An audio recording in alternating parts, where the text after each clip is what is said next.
Waalaikumsalam, berjumpa kembali bersama Halo. saya Wong Ganteng Sakdonyo. Mohon untuk tidak menyebutkan nama dan identitas siapapun dalam percakapan ini, karena percakapan ini akan saya naikkan dalam konten YouTube. Bagaimana Mbak E?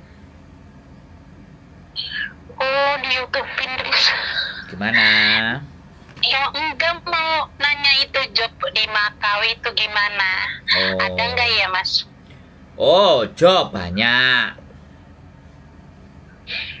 Terus kalau caranya gimana?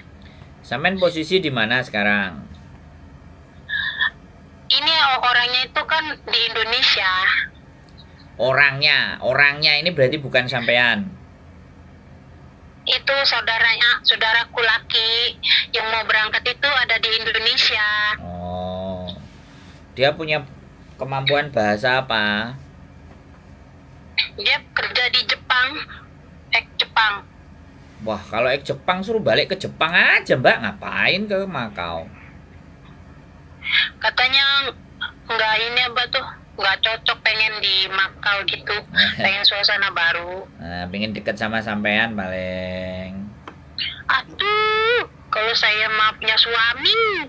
Nah, ting tong ting tong. Punya suami kan ya boleh. Ora. Iya kan? Enggak boleh, enggak ada. Oke, gini ya, saya kasih tahu Mbak.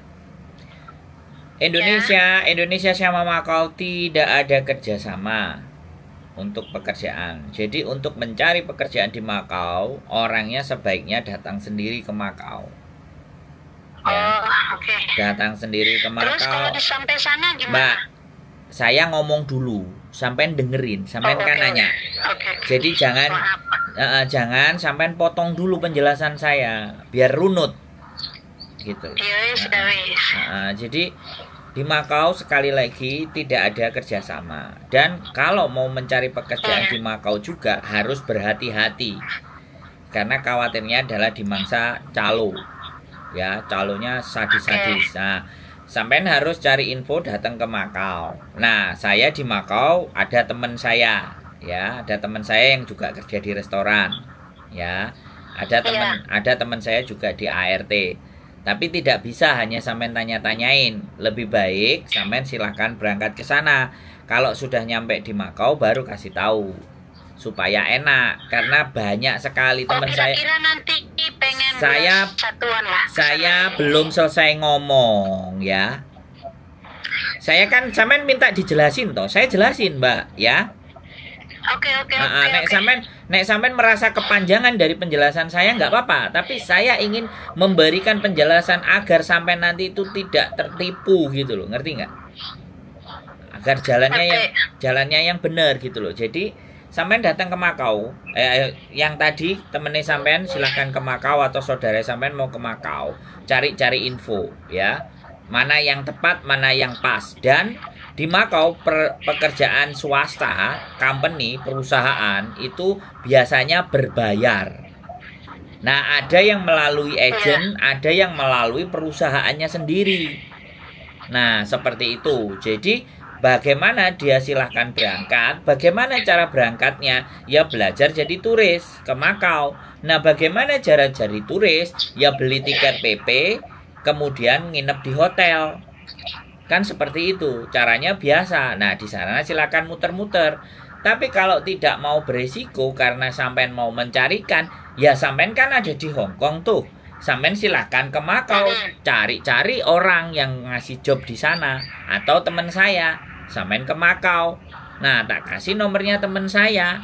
Silahkan berhubungan dengan teman saya yang sudah kerja di restoran dan kerja di rumah tangga, barangkali bisa membantu sampean. Kalau sudah pasti, sudah fix, dan perusahaannya ada, boleh saudaranya sampean atau temannya sampean nanti ke Makau yang jelas gitu.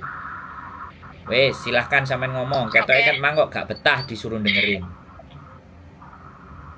Oh, enggak, maksudnya nanti kalau sampai Makau nanti bisa ngubungin teman sampean gitu.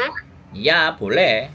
Tapi sekali lagi, saya tidak menjamin dan saya tidak memberikan pekerjaan. Saya tidak menjanjikan dan saya tidak menjamin, tergantung rezekinya dia sendiri. Oke. Saya karena bukan calo dan saya tidak mau menipu teman-teman. Kalau ataupun saya ditanyain dan mintain duit kan bisa aja, tapi rekod saya kan nggak kepingin seperti itu. Ya udah, makasih Mas. Oh ya, oke cukup. Assalamualaikum. Oke ya, ini teman-teman. Ya, orang bertanya, ya kan? Orang bertanya, tetapi ketika dijelaskan, minta buru-buru, cincong, banyak omong, banyak ini, banyak itu. Orang-orang yang seperti ini yang biasanya lebih mudah dimakan sama agent, lebih mudah tertipu, ya kan?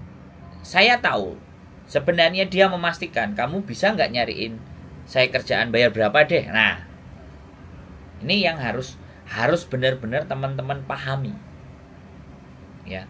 Dalam mencari pekerjaan dan semuanya itu butuh proses. Kalau kalian, yo wes nanti tak bantu, bayar sekian, bikin paspor begini, siap-siap. Sebenarnya pekerjaan semuanya itu bisa minim bayar, tidak menggunakan biaya di dalam pekerjaannya, tapi dalam mencarinya ini loh, mencari dan menggali informasinya. Nah ini yang saya khawatirkan. Tapi saya nggak ada masalah. Saya senang sekali gitu. Sudah ditelepon aja udah kok dimasukin di YouTube. Oh yang jelas yang ditelepon ini nomornya YouTuber, ya pasti akan masuk ke konten YouTube. Kan saya juga bingung gitu loh. Nah tetapi sekali lagi yang ingin saya kemas bahwa kehati-hatian kita. Dan kemarin juga ada rumor bahwa, ya kan, penipuan sekarang itu sudah melalui, teman-teman pernah tahu nggak ada yang dibilang artis atau dibilang influencer mempromosikan, akhirnya terus banyak sekali orang yang ketipu, uangnya hilang. Pernah lah kasus ini sudah terjadi ya, kasus investasi bodong yang kemarin-kemarin itu sebenarnya sama, karena karakter orang kita yang ingin sesuatu yang instan, yang gampang dan banyak-banyak, dan jangan kakean ngomong. Wis nyatane kuwi sapa ora. Nah, kalau pertanyaannya seperti itu ya sudah, silakan. Saya ini dalam rangka menurut hati saya mencoba memahamkan situasi dan keadaan. Nah orang kadang nggak mau tahu, maunya aku kerjaan, ya aku harus cari kerjaan. Nah orang-orang yang begitu, yang lebih mudah akan mengalami ataupun mendapatkan penipuan, karena dia tidak berpikir secara jangka panjang. Karena jika dia tidak pernah mengalami yang tertipu, dan dia tidak pernah mendengar cerita-cerita orang yang tertipu, makanya kan benar kata orang bijak, belajarlah dari orang lain. Karena itu yang minim biaya. Nah, kalau dengan biaya ya cobalah sendiri. Nyatakan sendiri. Nah, itu belajar itu membutuhkan biaya.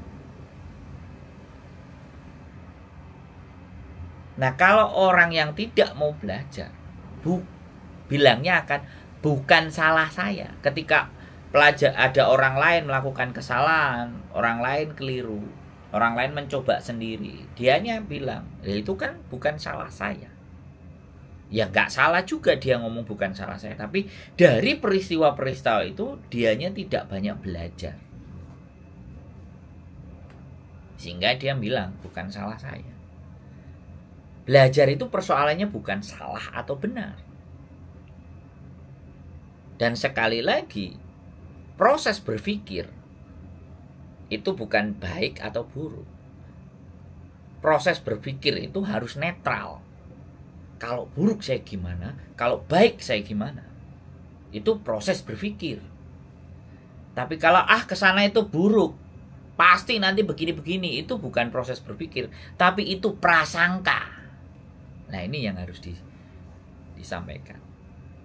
Kalau kita bicara itu baik, wah nanti kalau kayak gitu di sana begini-begini jadi baik, lebih bagus. Ya itu berarti prasangka baik.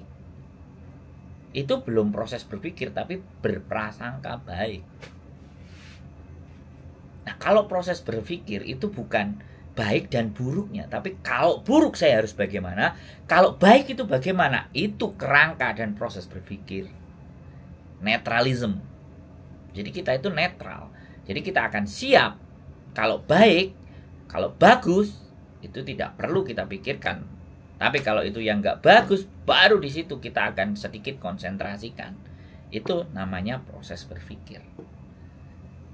Mungkin sedikit itu dari saya. Mudah-mudahan menjadi pembelajaran buat teman-teman semuanya. Keep stay tune my YouTube channel and see you next video. Bye-bye.